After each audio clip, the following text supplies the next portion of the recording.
I are actually related, and not by marriage.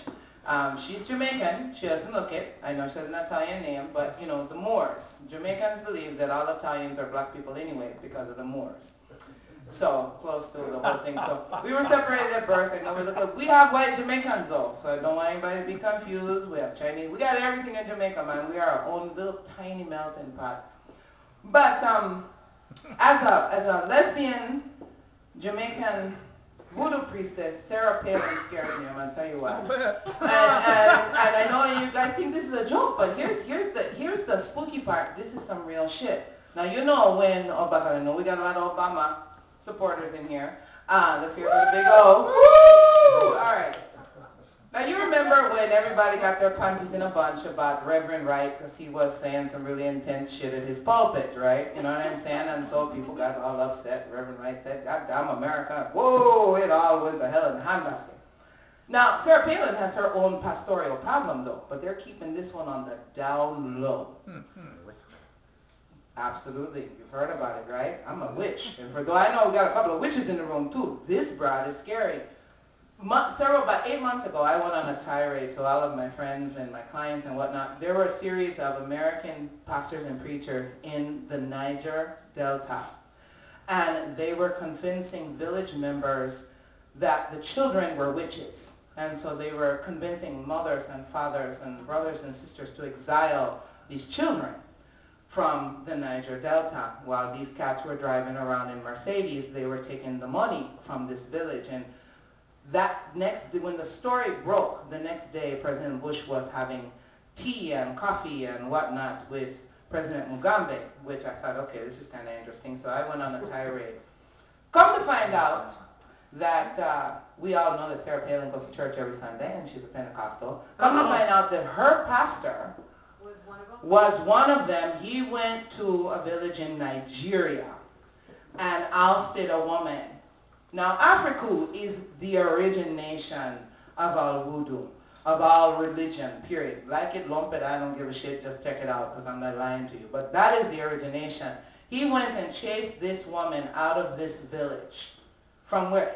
All the way from Alaska to Africa. I don't know if there isn't anything more diametrically opposed than that.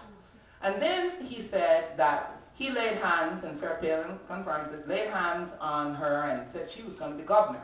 Not God's will, but he was just going to call it. And so this is somebody who actually believes and supports somebody who can do something like this. Now, funny enough, and this is the part that I kind of get a giggle out of, funny enough, when they kicked the voodoo woman out of her own village, something happened, and of course they blamed it on her. Which I do find terribly amusing. Yeah, this was just... Oh. No, I'm sorry. That's how I fix shit. Bam. That's why I'm a dyke too. It didn't work with a penis. Cleo, you have been formally east. You're in trouble now. I'm so sorry. Anyway, it's off again. It's off. Maybe if I'm really nice. What did you do to my mic? Mercury retrograde. Anyway, no, there were a series of car It's working fine. It doesn't like me. Okay. There were a series of car crashes and things, and her name was Mama Jane. And more than likely, she was the village priestess. I'm not denying that. But the fact, again, it's that same imperialistic dynamic.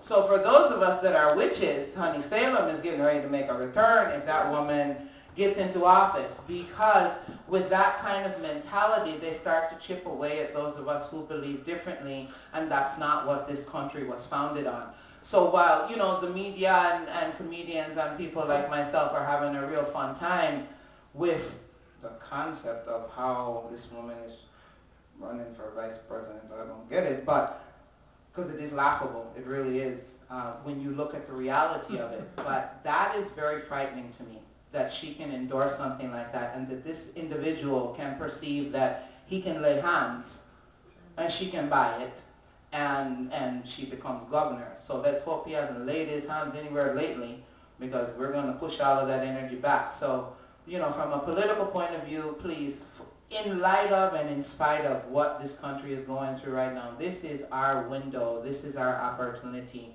to get out there. We have got, 40 days, something like that. It is unnerving to perceive and believe that we are this close and that we are basically at a dead heat, y'all. I mean, I watched the dynamics. I watched the Electoral College. From an Electoral College point of view, we have one state that can change things. Not Florida, not Cali, not Texas, not even Ohio. This year, y'all, it's Virginia. Really? Shit. Yeah. We're screwed. Okay, exactly. It is Virginia, folks. And Cleo, what's the thing about McCain suspending his? Yeah, homeboy got, he got frightened. He wants to suspend his campaign. Right. Because of the economic crisis. Right, like he's very skilled, so he's going to Yeah. solve that for us. Yeah, so he's going to go back to Washington because they so need him there. Oh. And he's doing this 48 hours before he's supposed to have a debate with Obama. Did you see the thing about David Letterman? He said he was going back to Washington. Right. Well, David Letterman was on TV and found out that he was in the studio next door giving an interview. He was not in Washington. Do you love it? Yeah. And David Letterman spent his entire hour Bad-mouthing. bad-mouthing McCain. I love it. And McCain ignored him with the comment, well, I don't have time for that crap. A lot of You know. people listen to David Letterman. Yeah. You know what? And exactly. And a lot of people are not happy with what they're hearing. And again, this becomes the opportunity. And Patty has said this before, and I've heard other intelligent people. While we need to voice out, we need to make sure that it doesn't become destructive. Yeah. And so that even when we are educating people, I could care less if my daddy was an avid hunter. You understand? My daddy even lived in Alaska for a little while. Big family, Iditarod, love dogs, that whole dynamic. I, can't care that her 17-year-old daughter is pregnant. I can't care about that either. Although I personally think she's trying to bring back the shotgun wedding single-handedly. Can't prove by that. Boy, yeah. Be Governor Palin's daughter and you get your husband. So it really doesn't, any of that doesn't matter. What matters is that we need to make sure that the people that are in there switch this up and change this around. And this didn't even happen in the whole 8 years because I'm not a party girl. I don't care Democrat or Republican. They're all politicians. I gotta tell you. I'm a little bit disappointed in Bill. I saw him today. Yo, boss, straight dream. For black folks, long time, Bill Clinton was the first black president as far as we were concerned. And Bill's gotten a little bit testy with us, and we're not sure. And his office is in Harlem, and we're a little bit disappointed in the dynamic. I guess we were black folks as long as he was black, and then when we actually put a real black man up there, it might have been a problem. I don't know, maybe just because she was running against his wife.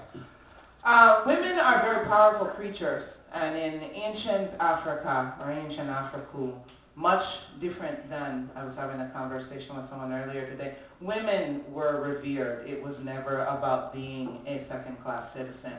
And so I observe and embrace the thoughts and the rituals of old. So we always held up the women because women are pretty fierce. I say that only to remind those males in the room as well as those females in the room that we are never have been, nor will we ever be second-class citizens, all right? I love men, don't get me wrong. I love you all to pieces. Love my daddy and I love all of my brothers. You all are delicious, but not ever second-class citizens. So empower yourself and know that I don't think Sarah Palin is hot because I'm tired of hearing that. But, men, so I'm not getting it. And